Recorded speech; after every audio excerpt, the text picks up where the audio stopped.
Second Baptist Church Worldwide Bible Study.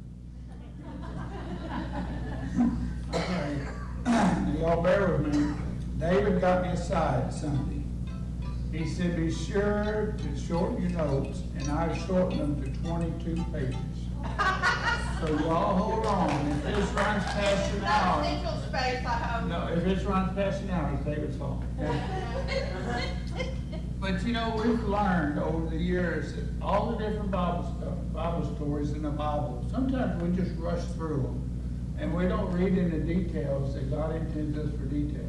We know the Christmas story, we know the Easter story, we know the story about Jonah, we know the story about, the flood, and a lot of other stories in the Bible, but what's the details behind those? So I'm going to tell you right now that God is an on-time God, and He's on time every time.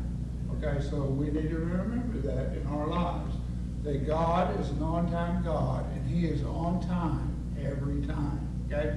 All the scriptures I'm going to read tonight are from the NIV version of the Bible. We're going to look at the Christmas story, the birth of Christ. And I hope when you read the birth of Christ during the Christmas time again, that you'll remember some of these details that I've come up with, okay? So I put this together in December of 2019 because Brother Steve was supposed to go to Malawi in February of 2020. Well, due to the pandemic, he finally made it, so that we're going to bring this out this time. And so, it's still important today. We're going to look at Mary and Joseph, who were very ordinary people, no different than you and I. They were very much still trying to figure out what God's plan for their life was. They did not have a lot of money. They were not rich. I don't think Joseph even had a donkey at that time, but the story doesn't tell us that. But we see versions of Mary riding on a donkey, so God provided a donkey for him. Okay. So we're going to get the Magi, or the kings, who were travelers from Parthenon, who studied the stars, were astrologers and wise men from the east. And we're going to understand where the east is tonight, okay? We're going to look at King Herod, who was very ruthless, who had heard that a ruler would come out of Bethlehem, and he also persecuted Christians, okay? We're going to look at the prophet Isaiah tonight because he foretold the birth of Christ. God put all this together. He just didn't do it overnight. He had this planned out from the beginning of time. In my testimony that I gave when I broke my back, I explained to you during my accident how God had planned and taken care of every little detail in that surgery. Okay? And so God's taking care of every little detail in the birth of Christ. We don't look into details when we study these stories. And they're very rarely brought out in the services. So as Juanita and I was reading the birth of Christ in December 2019, I got to looking at all the details. I said, I've never heard about that before. So I got on the computer, thanks to Al Gore, got on the computer, little pun there, everybody laugh. So I got on the computer and started looking at details and how God had planned it out. It was so wonderful, okay? We're going to revisit the Christmas story, the story of the birth of Christ. We must remember the most important part of the story is the birth of Christ. You need to read Matthew and you need to read Luke to understand it fully. Two different versions, but they all point to the birth of Christ, which is the most important part of the story. Okay? But the details are important too. Okay? So, Luke only mentions the shepherds. Shepherds are out in the field. The angels come to them at night, proclaiming the birth of Christ, and told them to follow a star to Bethlehem. Okay? And in verse 20, it tells us that the shepherds said it happened exactly like the angels had said. When God works a miracle in our lives, it happens exactly like He tells us it's going to. Okay? And we look at Matthew, only mentions the Magi in Matthew 2, 1 through 12. and Luke was in chapter 2, verses 8 through 20. Okay? So, page 19. All right. Like I said, both stories a little different, but they point to the birth of Christ. In Christmas cards and in Christmas scenes, on church stages, and in the yards of people, we see the shepherds, the wise men, all together with Mary, Joseph, and the baby Jesus in a stable. I am telling you, that's not how it happened. Okay? Man's put their input into it and say, this is how it happened. But I'm telling you, God's word says it's different. Okay? Like I said, in December 2019, Juanita and I were doing our Bible studies. We studied about the birth of Christ, read the Christmas story again, and I noticed how God had put everything in order. God puts everything in order before the beginning of time. There's no plan B in God's thinking. It's always plan A. He always wants the best for us, okay? In Isaiah 14, the prophet Isaiah foretold the birth of Christ. Therefore, the Lord himself will give you a sign. The virgin will be with child and give birth to a son and call him Emmanuel. In Isaiah 19, chapter 20, it says, it will be a sign and a witness to the Lord Almighty in the land of Egypt. When they cry out to the Lord because of their oppressions, he will send them a Savior and a defender, and he will rescue them. Why did Mary and Joseph go to Egypt? Anybody ever told you that? Has the preacher ever told you why they went to Egypt and how they got there? You know, remember, Joseph and Mary were not rich. Okay? God provided provisions. Okay? In Isaiah 11:1, it tells us, a shoot will come up from the stump of Jesse. From the roots a branch will bear fruit. 600 years before the town of Nazareth was ever created, Isaiah foretold of the birth of Christ from the city of Nazareth.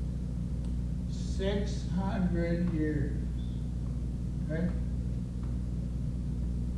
In Micah 5:2 it tells us, but you, Bethlehem, Ephraim, though you are small among the clans of Judah, out of you will come for me one who will be ruler over Israel, whose origins are old from ancient days.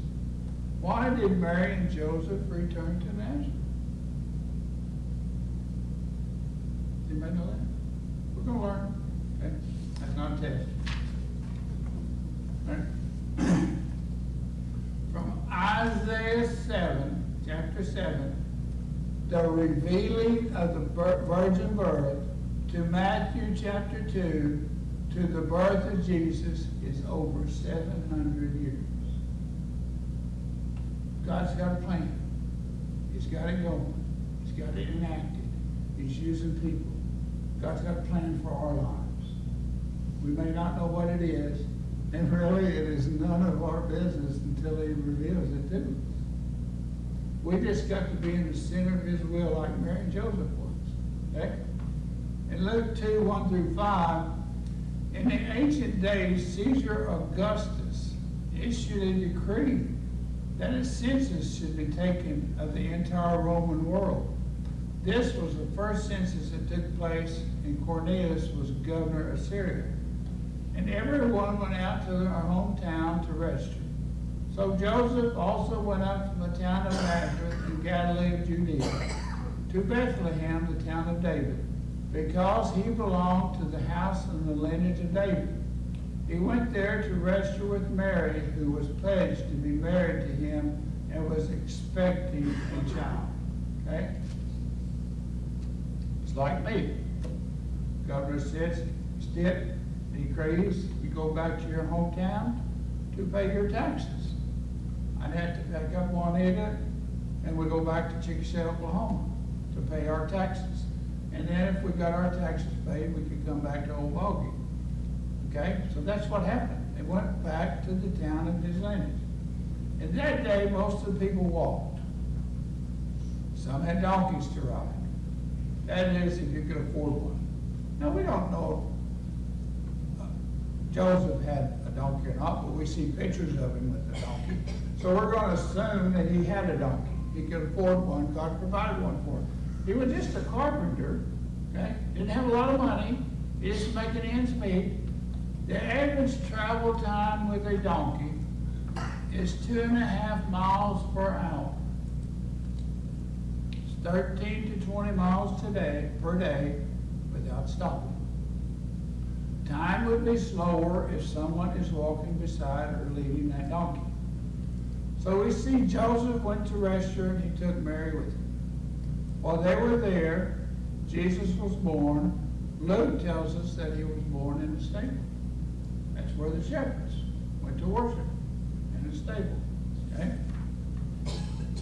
From Nazareth to Bethlehem is 65 miles. They're on a donkey, 2.5 miles per day. Takes 5 days on a normal trip to go 65 miles with a donkey. That's the distance from Old Bogey to McAllister. Everybody ever put any figures to that? Okay? Oh, I forgot to tell you that Mary was about to have a baby. And that was probably not a very pleasant trip. I know it wasn't pleasant good for Joseph, but I don't know about Mary. Okay. If you have any complaints, address them today. Joseph was a carpenter. And I suppose he had planned to make the trip to Nazareth and to return to Nazareth. Okay? So I don't think he took all his tools. He packed up his house to take with him. He just planned a short trip to take care of his obligations. Okay? He didn't take no carpenter tools, so he couldn't make a living while he was there. He did not take the household belongings with him because he planned on going back home. Okay? God had a different plan. They stayed in Bethlehem for almost 2 years. That's in Matthew chapter 2. We heard that preached on before. I'm not. Okay? He established a new life. So he had to sneak back home to get tools or something to get part of it. I suppose he went back for a quick trip after Mary and the baby Jesus was taken care of. Jesus was 2 years old at this time. We don't hear about a 2-year-old baby Jesus in none of our preachers. Very seldom, okay? Matthew 2, 11 through 12 tells us, on coming to the house, they saw the child with his mother, Mary, and they bowed down and worshipped him. They opened their treasures and presented him with gifts of gold, frankincense, and myrrh. And having been warned in a dream not to go back to Herod, they returned to their country by another route. Okay? The wise men visited the baby Jesus in a house, not the stable. Okay? See how man's input? We see him in the stable scenes. We see him with the baby Jesus. We see him with the shepherds. All three, all of them there together. But the Bible tells us they visited him 2 years. Okay? Why did it take 2 years? We'll find out. Then God told Joseph to go to Egypt. Matthew 2, 13 through 16. When he had gone, an angel of the Lord appeared to Joseph in a dream. Get up, he said, take the child and his mother and escape to Egypt. Stay there until I tell you, for Herod is going to search for the child to kill him. So he got up, took the child and his mother during the night, and left for Egypt, where he stayed until the death of Herod. And so was fulfilled what the Lord had said through the prophet. Remember, we read the prophet Isaiah, foretold that a king would come out of Egypt. Out of Egypt I call my son. Herod realized that when he had been outwitted by the Magi, he was furious, and he gave orders to kill all the boys in Bethlehem and its vicinity who were 2 years old and under, in accordance with the time he had learned from the Magi. Now, we know that story about the river Nile and, and all that. But we know that story about he's going to kill all the boys 2 years old and under. And this is why. Because Jesus is 2 years old. Okay? And God's told Jesus, told Joseph in a dream, leave and go to Egypt. Okay? Then God said, go to Egypt. How far is it from Bethlehem to Egypt? Well, I know the answer. It's 261 miles. Okay? It takes 20 days on a normal trip. That didn't stop at night. Camp out a little bit. That's the distance from Old Boggy to Little Rock, Arkansas. Okay? Remember, Jesus is maybe 2 years old at this time. He had to ride a donkey with Joseph or with Mary. I guarantee you it wasn't Joseph on that donkey. Right? Mary was riding a donkey, and she had to carry the baby Jesus with her because he was 2 years old. How would Joseph afford to undertake such a trip of this magnitude? Remember, he's not rich. He's just a carpenter. He's no different than you and I. But God's working in his life, providing resources. Okay? In Matthew 2, 7 through 11, we forgot the Magi. Okay? God provided a provision for Joseph and Mary through the Magi. Okay? Then Herod called the Magi secretly and found out from them the exact time the star had appeared. He sent them to Bethlehem and said, go and search carefully for the child. As soon as you find him, report to me, so that I too may go and worship him. Now Herod was kind of sneaky there. After they had heard the king, they went on their way, and the star they had seen when it rose went ahead of them and took stock over the place where the child was. A house, not the stable. When they saw the star, they were overjoyed. When coming to the house, they saw the child with his mother Mary, and they bowed down and worshipped him. Then they opened their treasures and presented him gifts, gold, frankincense, and myrrh. Okay? Gold is a gift to royalty. Frankincense is a gift for deity. Myrrh is a spice used to embalming for someone who's dead. God's provided provisions. Frankincense and myrrh are resins obtained by scraping the bark of a tree grown in the Middle East. That's how they still harvest it today. All were very valuable at that time. They are all very valuable today. God provided the resources to the trip, for the trip. Okay? It says the Magi traveled from northern Judah, Turkey, to Bethlehem. It's 800 to 900 miles. It took them 2 years. That's why they did not see the baby Jesus worshiping in the stable. Because their trip was 2 years. And it was usually more than just 3 Magi. There was up to 6 sometimes. And they had a whole caravan of people with them. So it wasn't just 3 men traveling across the desert and wandering, okay? So that's the distance from Oak Boggy to Denver, Colorado. 800 to 900 miles. See, we start putting numbers to this, put some perspective to us, it helps us to understand the details, and more than that, it helps us understand the extent that God goes to work things out in the lives of people. Okay? We relate this to our own self. If we don't relate the Bible to our own life, then what does it just become? A history book. These scriptures are alive. Okay, I counted 19, I think. Okay? We can all go away. I'll give you an assignment. Okay, we'll all go away and read John 3:16. Come back next Wednesday night. I want to start calling people. What does John 3:16 mean to you today?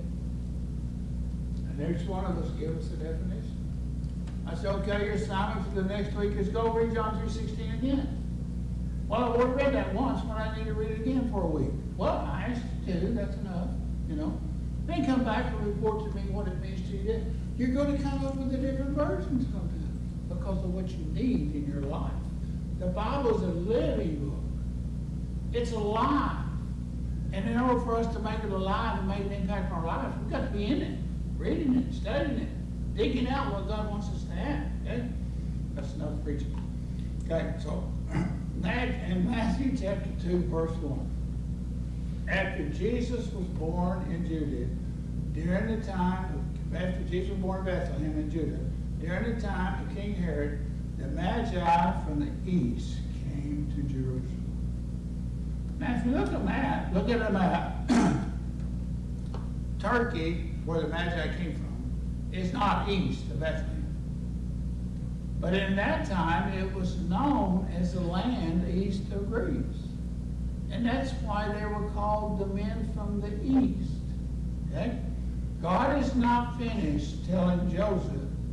He tells Joseph to leave Egypt and go to Nazareth. Now, what did Isaiah prophesy? The son will be born known as a Nazareth. Okay? So God brings him full circle back to Nazareth in unusual circumstances. And that's how he works in our life. Okay? Probably, now how's he going to afford this? We'll probably have provisions left over from the gifts that the Magi brought him originally. Jesus was probably 4 or 5 years old at this time. Okay? Matthew 2, 19 through 20 tells us, after Herod died, an angel of the Lord appeared in a dream to Joseph in Egypt and said, get up, take the child, his mother, and go to the land of Israel. For those who were trying to take the child's life are dead. So he got up, took the child and his mother, and went to the land of Israel. But when he heard that Archelaus was reigning in Judah in place of his father, King Herod, he was afraid to go there. Having been warned in a dream, he withdrew to the distance of Galilee. And he went and lived in a town called Nazareth. 700 years Isaiah prophesied before Nazareth even became a town. See how God's word works together?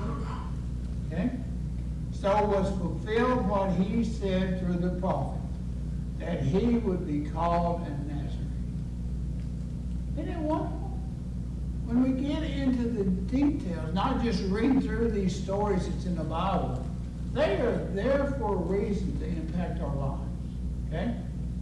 Why is all this important? Dates, mileage, circumstances. Because it tells us that no matter what we're up against, God already has a plan for it to work in. Okay?